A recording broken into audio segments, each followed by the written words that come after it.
Début du conclave aujourd'hui, les cardinaux, 133 au total, qui vont pouvoir voter, se sont retirés un petit peu plus tôt, complètement séquestrés à l'intérieur de la chapelle Sixtine pour élire, dans le plus grand des secrets, le successeur du pape François. Avec nous pour en parler, Simon Lessard, journaliste Le Verbe Média. Bon après-midi à vous, Monsieur Lessard.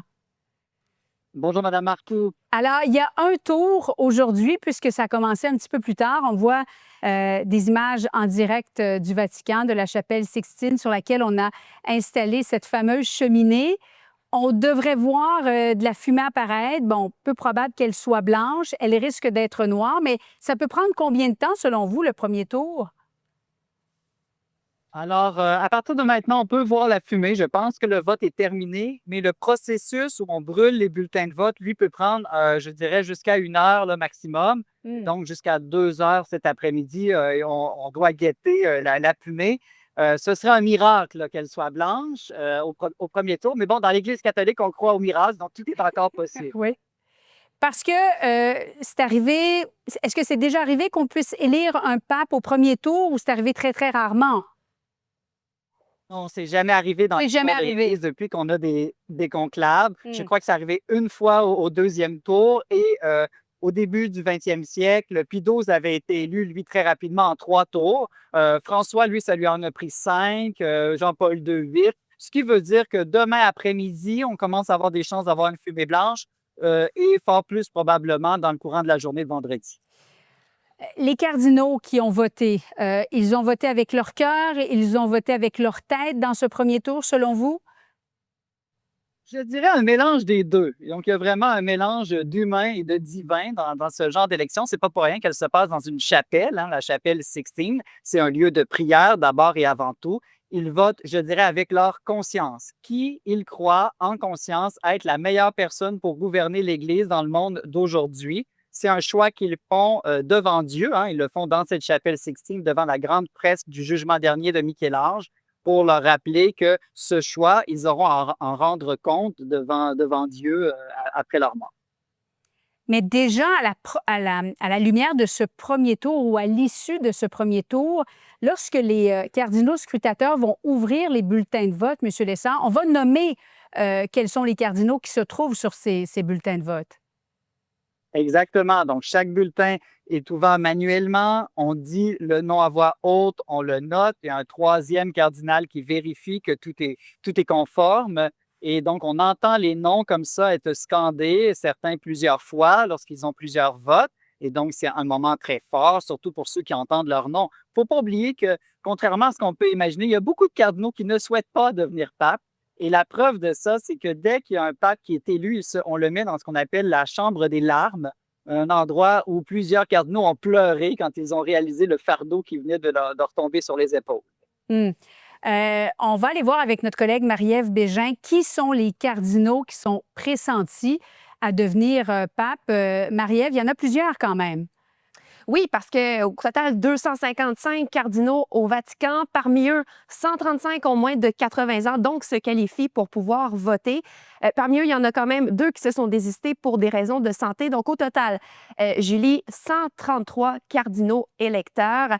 Et vraiment, il y a de la variété. D'abord, c'est un record, 133, mais le pape François en avait nommé des cardinaux de partout dans le monde. Donc, il y a 70 pays au total qui sont représentés, 15 d'entre eux pour une première fois. Maintenant, reste à voir quel profil les cardinaux électeurs vont préférer. Plusieurs noms qui reviennent dans les discussions. C'est certain que tout peut arriver dans un conclave, mais je vous en présente quelques-uns rapidement, à commencer par Pietro Parolin, qui est de loin le favori parce qu'il est pour l'instant le numéro 2 de l'Église. C'est le secrétaire d'État depuis plus d'une dizaine d'années. Un Italien, il y a beaucoup de gens de l'Église qui aimeraient que le prochain pape soit italien. Il est vu comme un bon pape de compromis, c'est-à-dire entre l'aile progressiste et l'aile conservatrice. Par contre, c'est vraiment un diplomate de formation, peu d'expérience pastorale et ça pourrait jouer contre lui. Autre chose qui pourrait jouer contre lui, Julie, c'est cet adage qui, entre pape au conclave, en sort cardinal. Alors, puisque c'est le grand favori, il pourrait y avoir quand même des surprises. Autre candidat italien, c'est, et on y arrive, Battista Pizzaballa, je vais y arriver si la manette me suit. Voilà. Donc, un autre Italien, celui-ci de 60 ans, et lui s'est fait connaître parce qu'il est patriarche latin de Jérusalem. Et donc, il s'est illustré dans les dernières années à Gaza lorsqu'il a géré ce conflit-là sur la scène diplomatique.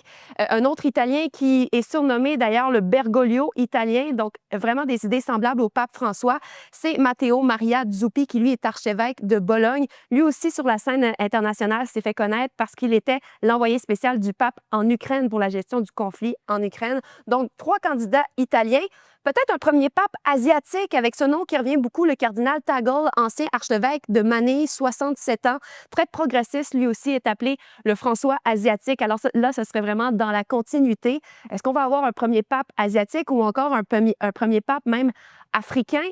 Plusieurs noms africains qui reviennent, dont celui du cardinal Turkson, ghanéen, 76 ans, qui lui aussi serait capable d'aller chercher des votes du côté progressiste et conservateur. Et un autre nom qui revient, c'est celui de Robert Sarah, guinéen, mais lui est vraiment une figure de proue du traditionnalisme. Il est vraiment réactionnaire. Alors, ce serait quand même surprenant qu'on ait de ce côté-là, mais c'est un nom qui ressort. Vous dire aussi qu'il y a quand même 5 cardinaux canadiens qui sont présents dans ce conclave.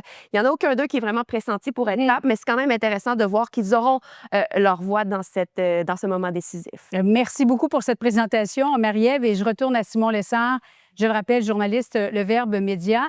Est-ce qu'on vise un âge en particulier en deçà de 75 ans, M. Lessard, ou au-dessus, un peu plus vieux que 75 ans? La plupart du temps, les papes ont entre 65 et 75, mais écoutez, il y a plein d'exceptions. Jean-Paul II, lui, avait, si je me souviens bien, 58 ans, donc c'était extrêmement jeune. Et Benoît XVI avait 78 ans. Donc, tout est vraiment possible par rapport à l'âge, mais certainement, par contre, il faut bien parler l'italien, parce que d'abord et avant tout, on est élu pour être l'évêque de la ville de Rome. Et donc, d'avoir étudié à Rome, de bien connaître l'italien est certainement un atout. C'est un concours de quoi? De gentillesse, de popularité, d'autorité, de compétence? Comment est-ce qu'on peut se retrouver pape, selon vous? Alors, c'est une excellente question. Je parlais récemment avec un des journalistes vaticanistes les plus connus au monde, un Américain, qui me disait, vous savez, c'est pas tant une question de programme politique et d'idées, c'est beaucoup plus une question de contact personnel.